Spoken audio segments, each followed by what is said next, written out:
Warahmatullahi wabarakatuh. Selamat datang teman-teman di mata kuliah Cyber PR pertemuan kedua setelah kita UTS. Di sini saya bersama rekan saya Elisiawati dan saya Ilham Fahmi akan memberikan pembahasan mengenai kampanye Cyber PR.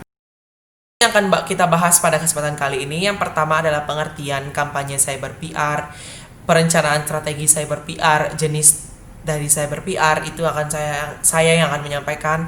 Lalu rekan saya Elisiawati akan menyampaikan mengenai tujuan Cyber PR, kampanye Cyber PR pada saat ini, dan contoh kampanye Cyber PR.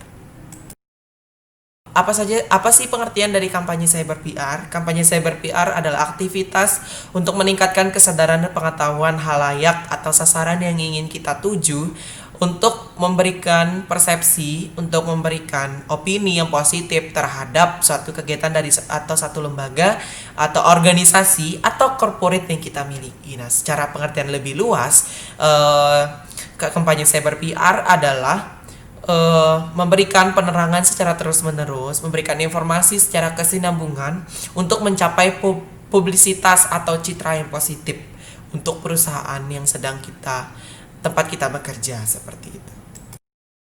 Model perencanaan strategi kampanye Cyber PR yang pertama adalah mendefinisikan masalah PR.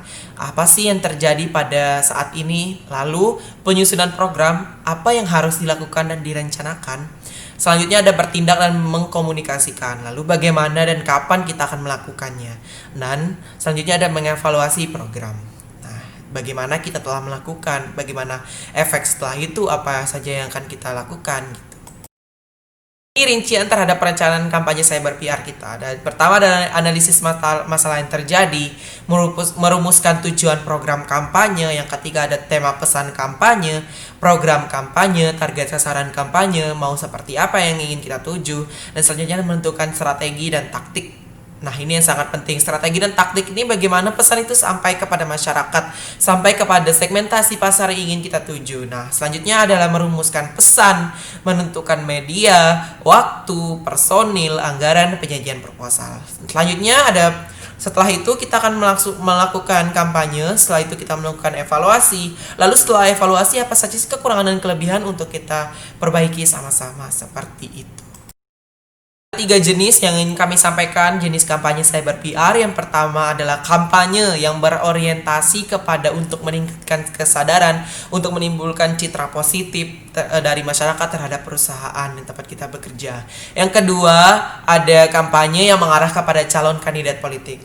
Nah, seperti tahun 2020 saat ini, kampanye politik itu sangat lumrah terjadi, ya mungkin dari tahun ke tahun sangat lumrah terjadi gitu. Jadi si calon kandidat politik ini berusaha untuk menarik perhatian masyarakat untuk memilihnya gitu. Nah, yang ketiga adalah dia untuk menimbulkan perubahan-perubahan sosial nih, bahwa menggunakan masker tuh baik loh buat kesehatan, untuk menimbulkan perubahan sosial kita yang mungkin kita keluar rumah kita nggak bawa hand sanitizer, mungkin nggak pakai masker. Setelah ada kampanye, jadi kita untuk kayak kalau nggak bawa hand sanitizer, nggak pakai masker tuh kayak ada yang kurang. Berarti perubahan sosial kita tuh sudah berubah gitu. Lalu selanjutnya, tujuan kampanye Cyber PR itu untuk apa sih? Berbicara mengenai tujuan dari kampanye yang dilakukan PR, sejatinya tidak terlepas dari jenis kampanye yang dilakukan. Karena jenis kampanye yang dilakukan PR tergantung dari tujuan utama organisasi atau perusahaan saat itu. Apabila perusahaan berorientasi pada produk, maka tujuan utamanya ialah untuk memperkenalkan produk serta membangun citra positif, baik bagi produk yang dikeluarkan ataupun untuk organisasi. Jika perusahaan berorientasi pada kandidat politik, maka tentunya tujuan utamanya ialah untuk mendapatkan pendukung baik bagi kandidat maupun untuk partai. Sedangkan kampanye yang berorientasi pada ideologi, maka tujuan utamanya ialah untuk mengembangkan atau membangun sebuah perilaku yang dapat diterapkan dalam kehidupan sehari-hari. Tetapi secara umumnya, apapun tujuan dari kampanye PR yang dilakukan, perubahan yang dilakukan berfokus untuk merubah awareness, attitude, dan action, atau kesadaran, sikap, serta aksi. Pada tahap pertama kegiatan kampanye biasanya diarahkan untuk menciptakan perubahan pada tataran pengetahuan atau kognitif. Pada tahap ini, pengaruh yang diharapkan adalah munculnya kesadaran, berubahnya keyakinan, atau meningkatnya pengetahuan halayak tentang isu tertentu. Tahapan berikutnya diarahkan pada perubahan dalam ranah sikap atau attitude. Sasarannya adalah untuk memunculkan simpati, rasa suka, kepedulian, atau keberpihakan halayak pada isu-isu yang menjadi tema kampanye. Sementara pada tahap terakhir, kegiatan kampanye ditujukan untuk mengubah perilaku halayak secara konkret dan terukur. Tahap ini pun menghendaki adanya tindakan tertentu yang dilakukan oleh sasaran kampanye. Untuk melengkapi pembahasan materi kita mengenai kampanye cyber PR, kita juga akan membahas mengenai bagaimana sih kampanye cyber PR saat ini. Memasuki era digital seperti saat ini membuat banyak aktivitas yang mulanya dilakukan secara offline dirubah arahnya dengan dilakukan secara online atau menggunakan media internet. Dengan perkembangan teknologi seperti saat ini sebenarnya tidak mengherankan jika aktivitas melalui cyber banyak dilakukan.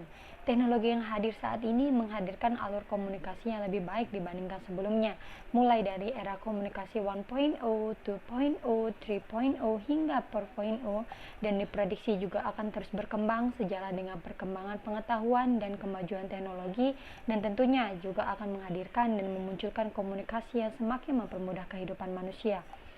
Melakukan kampanye dengan pemanfaatan teknologi daring sangat banyak dilakukan saat ini. Hal ini bukanlah tanpa alasan. Perubahan cara ini dilakukan dengan melihat bahwa tingkat penggunaan internet atau media online yang tinggi diharapkan mampu juga meningkatkan massa untuk setiap aktivitas yang dilakukan PR melalui media tersebut. Dengan kata lain, aktivitas ini disesuaikan dengan keadaan agar tujuan yang diinginkan dapat tercapai dengan efektif dan efisien. Praktik kehumasan atau public relation di Indonesia, khususnya pada tahun 2020, diproyeksikan akan semakin intensif memanfaatkan teknologi pengelolaan dan analisis data sebagai basis untuk merumuskan strategi yang lebih cerdas, membangun kampanye yang lebih fokus, menyasar kelompok publik secara lebih tepat, dan melalui cara-cara yang lebih kreatif. Dengan begitu, banyaknya kemudahan yang bisa dikelola melalui daring membuat kampanye cyber PR saat ini kerap dilakukan oleh praktisi kehumasan yang ada dalam sebuah perusahaan dan organisasi.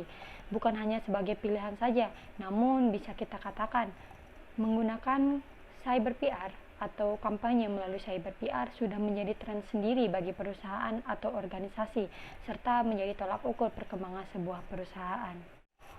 Ada banyak contoh dari kampanye cyber PR yang dilakukan oleh berbagai pihak pada saat ini, khususnya pada tahun 2020, baik yang dilakukan oleh perusahaan atau organisasi ataupun dilakukan oleh pemerintah. Namun di sini saya mengambil contoh kampanye memakai masker yang dilakukan oleh pemerintah Indonesia. Gambar yang terlihat di layar teman-teman saya dapatkan dari website pemerintah Indonesia untuk menyadarkan masyarakat bagaimana pentingnya menggunakan masker serta bagaimana cara memakai masker yang baik dan benar. Demikian penjelasan kami berdua mengenai kampanye cyber PR. Untuk kurang lebihnya kami mohon maaf. Akhir kata, terima kasih dan wassalamualaikum warahmatullahi wabarakatuh.